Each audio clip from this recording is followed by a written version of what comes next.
বিসমিল্লাহ। এখানে 3 কেজি গরুর গোশের কাচ্চি হবে, যে গোশটাকে আমি গতকাল সমস্ত মশলা এবং উপকরণ দিয়ে ম্যারিনেট করে রেখেছিলাম নর্মাল ফ্রিজে প্রায় 12 ঘন্টার মতো। আজকে এখন বাকি কাজটুকু বাকি রয়েছে, সেটুকু আমি এখন করছি। একটু গোশটা এখন ম্যারিনেট করা শেষ। এখন কাচ্চির আগে এই কাজটা করতে হবে। এইখানে আমি টক দই দিব। টক দইয়ের জন্য এখানে আমি প্রায় এই যে 1 2 মানে 1.5 কাপের মতো এখানে আমি টক দই দিচ্ছি। টক দই দেওয়ার পরে আমি এটা আলতোভাবে মেশাবো যেন দইটা একদম এই তেলের লেয়ারের উপরে থাকে, আর দইটা ক্রিমি ক্রিমি থাকবে। কাচ্চিটার গোশের টেক্সচার যে সেটা খুব স্মুথ করবে, খুব সফট করে ফেলবে। এই টক দইটার কাজ কিন্তু অনেক কাচ্চি বিরিয়ানির জন্য। এখন আমি লেয়ারটা করে ফেলতেছি। এইখানে আমি আলুটা দিয়ে দেবো।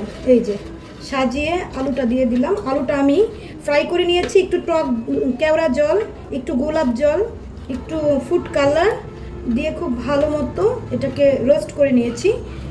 এটা কাঁচাই রয়েছে কিন্তু আমি এটাকে রংটা এনেছি, কালারটা এনেছি। এই যে আলুগুলো সাজিয়ে দিলাম।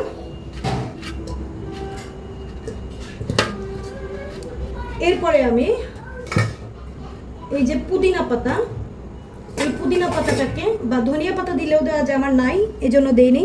একদম সমানভাবে চারপাশ দিয়ে সাজিয়ে দেব, এতে খুব সুন্দর একটা অ্যারোমা বের হবে। আর এখন আমি দিয়ে দিচ্ছি এইখানে একটা মশলা, কালকে একটা মশলা করেছিলাম কাচ্চি বিরিয়ানির, এরকম মশলা কিভাবে রেডি করতে হয় সেটা আমি আমার ভিডিওতে দিয়ে দিয়েছিলাম, ওখান থেকে দেখে নেবেন। এখানে কিছু আলু বোখারাও আমি দিয়ে দিয়েছি। এই যে এগুলোকে এখন সুন্দর মতো ছিটিয়ে দিব। আলু বোখারা কিন্তু খুব বেশি দেওয়া যাবে না, এবারটা নষ্ট হয়ে যাবে। যে কালকে সে মশলা, একটু গুঁড়া দুধ আর সে আলু বোখারা 8-10টি আমি এখানে দিয়ে দিলাম। আর দিয়ে দিব এখানে আমি কিছু পেঁয়াজ বেরেস্তা। এই যে একদম মানে ফ্রিজে রেখে দিয়েছি, খুব সুন্দর। আমি এটা ভাঙবো না। ম্যারিনেটের সময় আমি পেঁয়াজ বেরেস্তাগুলো দিয়েছিলাম, সেটা আমি কিন্তু ভেঙে দিয়েছিলাম। এটা কিন্তু ভাঙবো না, এটা সম্পূর্ণটা এভাবে করে ছিটিয়ে দিলাম। এর মধ্যে আমি একটু দিয়ে দিব এখন বাদাম। এখন একদম রেডি হয়ে গেছে। এখন এর মধ্যে আমি একটু স্মোকি ফ্লেভার দেওয়ার জন্য কয়লার যে আগুনটা আছে এখানে রেখে ঘিয়ের সাথে ওই আগুনটা দিয়ে চাপা দিয়ে রাখবো, তাতে স্মোকি ফ্লেভারটা বিরিয়ানির মধ্যে ছড়িয়ে যাবে।